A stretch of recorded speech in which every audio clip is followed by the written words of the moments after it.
There are two persons who have sent us some questions, youngsters. One, Sonia. She says that, I'm just quoting her what she said. What is wrong about Karnataka? Why are we getting one worse CM after another? No, I have said quite very often from different platforms. From my observing the state from 1956, the administration from 1956, I found every successive government was more corrupt than the previous government. But the percentage of they were much less at that point of time. They find out when they come, the new government comes, or new chief minister comes, he has learned a lesson where the previous man has shown the way, he improves upon it. Therefore, the next man becomes more corrupt. Next government becomes more corrupt. Like that, every successive governments have become more and more corrupt than the previous one. And you can imagine then, 56 onwards now, how many governments have come? If each government, the new government becomes twice as corrupt as the previous government, the multiples will be terrible. There is one improvement in this country. Politicians keep becoming more corrupt and corrupt. Yes, yes. And so also as the bureaucrats are also becoming corrupt. That's true. There is one more question from another young man, Anand. He says leading politicians are being indicted in other states as well, but they usually go scot-free. Efforts to nail them go waste. What can be done? You see, there is a problem with the justice delivery system also. It takes a long time. Yes. Take the case of Sukram, former telecommunication minister. He was caught with quite a bit of money, about 4 or 5 crores. Under the mattress he was caught. This was in 96. He was charge sheeted in 96 by the CBI. And he was being tried by the CBI Special Court at Delhi, and he was punished only in 2009. 13 years after. That is the first court. Then his matter is pending in the High Court. Then there is the Supreme Court. God knows, he was 83 when he was convicted by the Special Court. Well, ultimately, I don't know who will punish him. Just a second, let us take a small break here. On return, I want to talk to you about some highs and lows in your tenure. Okay. Please answer. In your tenure as Lokayukta, you must have experienced many highs and lows. Was nailing the government the biggest high that you experienced? The general public thinks so. Well, that is one part of the job that we have done, and we are satisfied with that. I use the word we because I'm not the only person who's doing this job. It's my colleagues in the office, whichever hierarchy they may be, every one of them have done. Take, for example, the present team which worked with me on the second part of the mining report. There is a team of only 5 people, headed by Dr. U.B. Singh. They worked for 11 months without a day's leave. They scrutinized 4 lakh documents. They collated 40 lakh accounts and prepared a report of 25,000 pages. It's a tremendous job. In that process, without the help of the Lokayukta police, we could not have nailed so many others. Now the report names about 787 or something officers. That too is downloaded from the accounts were maintained in a computer. In that process, yes, I must say that one of the satisfying job, yes, this is the high. The low, yeah, we do feel very sad when sometimes when our recommendations, which are absolutely necessary for the benefit of the poor, is sent and not acted upon. Take, for example, the illegalities in the PDS system. Then nearly about 30 lakhs BPL cards have been given in extra for people who don't deserve it.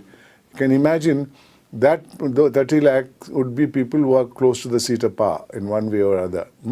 So they will approach the ration shop much faster than the others.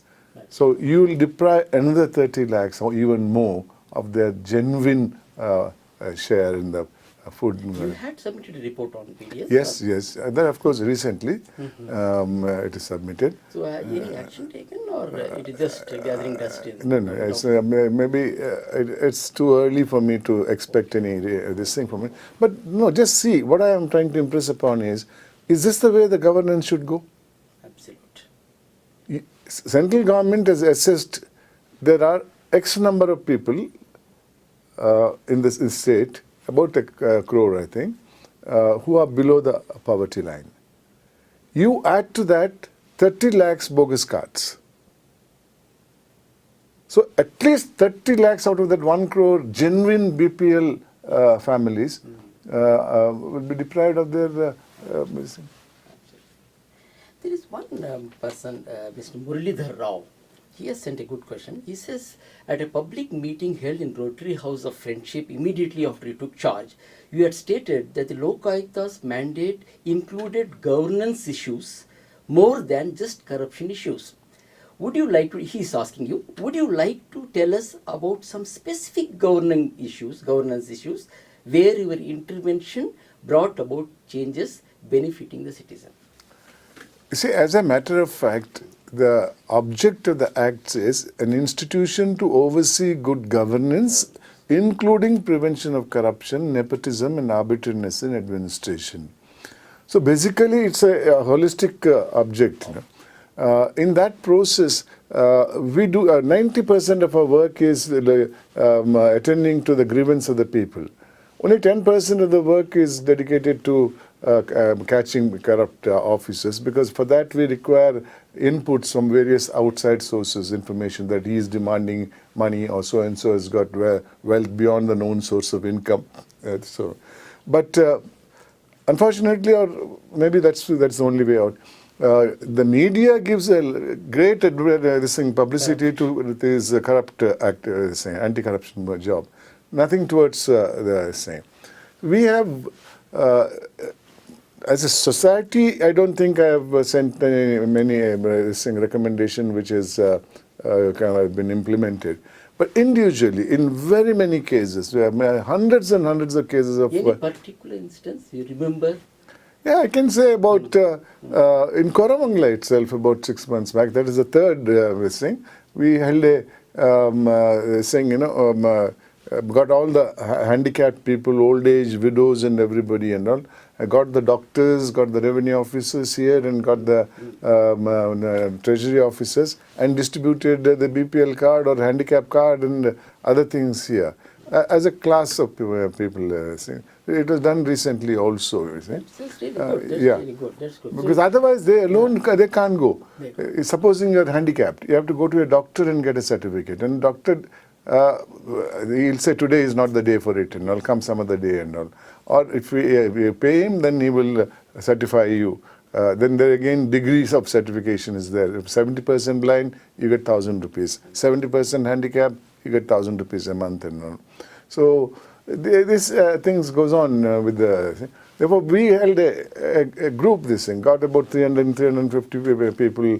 This thing, and got the doctors certified. Got the this thing people, and we distributed the cards, and pension cards to them. I think Muralidhar Rao's question is answered here. That we have done that.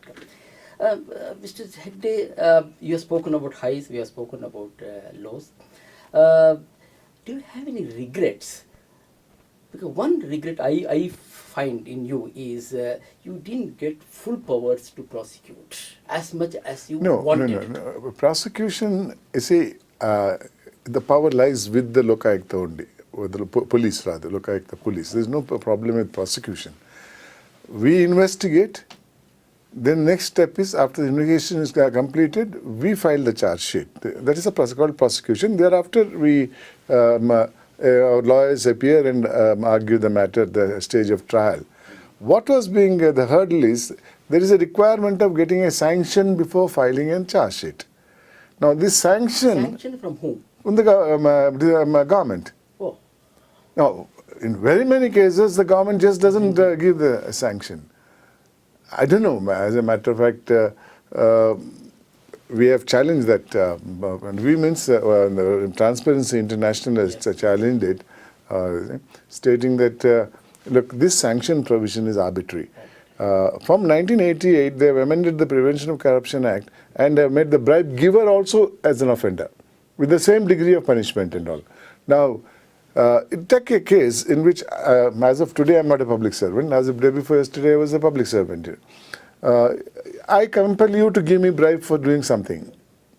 Both of us are caught at the same time, the bribe giver and the bribe taker. But the sanction is necessary only for the public servant who takes the bribe. He won't get, the government won't give sanction because I may be a powerful person. Whereas you, the ordinary citizen, there is no need for sanction. You will be straight away taken to the court and prosecuted, whereas a public servant is not this.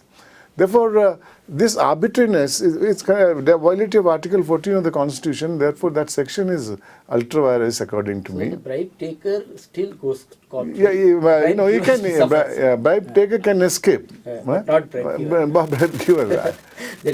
Another regret, I think, which I have noticed in newspapers, they have given interviews about Sanjana's case. Yeah, it's a very heart-turning. That you will at least come out and put those. We have done what we could do. We have investigated, we have identified the culprits, we have said that the work that was done is not up to the requirement, and the unfortunate incident, but the matter is now under consideration with the government. See, the parents came to me, they said, we don't want any compensation. We just want the guilty to be punished. But what to do? So now the report is ready? Your report is Report is sent already. We have identified the officers, and I don't think any departmental action has been taken. We have identified. So who should take the action? Corporation should take the action. So they are sitting. Yes, and they should prosecute this thing. Oh, this is bad. I thought Lokayukt is still looking into it. No. Only they have to take the necessary action. Yes. See, we make the recommendation, and it is for the government to take action. And unfortunately, I will be calling BBMP Commissioner Siddeya very soon. I think in a day or two he will be coming. I will put this question to you. Let us see why you are keeping quiet. Yeah. Or ask him what has happened after the. Yes, I think that's important. You have said you have done your job. We have done. We have sent the recommendations, and they have to implement the recommendations. That is, A, take departmental action against the engineers who are supervising it, and maybe who certified it that the work done is correct and all. B, they should be prosecuted for rash and negligent act, which caused the death of a teenage girl.